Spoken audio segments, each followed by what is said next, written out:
My name is Mohammad. I'm from Windsor, Ontario originally, and we're here in Kelowna, British Columbia.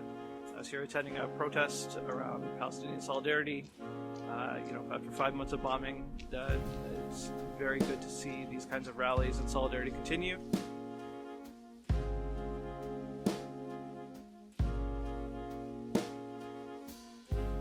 I have attended things like this and participated in Palestinian Solidarity for going on about 10 years now, 11 years, and it's very interesting to see when I think about how many people would come out to protests and rallies and sustain this kind of action. You didn't really see these kinds of things be sustained for this long or with this many people. I'm seeing like 10 times the numbers we used to see.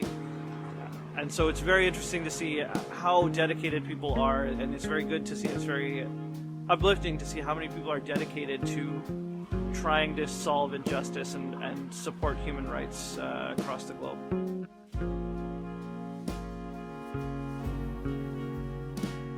It's really hypocritical that we're funding all of the weapons that are destroying Gaza, and so we spend all this money to destroy a place, and then we say here's a little bit of money to rebuild a tiny bit, not nearly what you had that we destroyed, but here's a little bit, and then we continue to support the ongoing bombing and destruction of that place again, and then we say okay, here's a little bit of money. We're not the bad guys.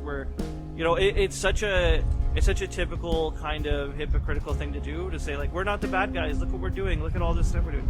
No, we're supporting and enabling an occupation and mass killings. It's horrifying to think that people are more worried about the maybe $1 or $2 they commit or they contribute to whatever Canada provides in terms of aid, instead of thinking about the hundreds of dollars they might be contributing to weapons and bombs and all of this kind of equipment that is killing people every day, every year, every decade.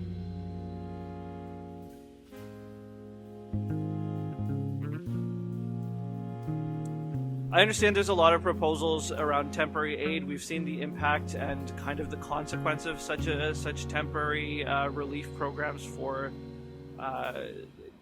Palestinians, from the airdrops that have ironically resulted in more deaths to other programs that are trying to find temporary fixes to what is a long-term issue. A lot of governments are trying to find these temporary solutions because they're facing so much pressure. The reality is that a long-term viable solution is required to ensure peace. And things like airdrops and creating temporary solutions like temporary ports and things like this are not going to be effective in the long run of trying to ensure achieving the ultimate goal, which is no deaths and peace, a long-lasting peace. So what government officials really need to focus on, both in Canada and the US and across the globe, is finding long-term solutions long-term proposals that will lead to a long-lasting peace.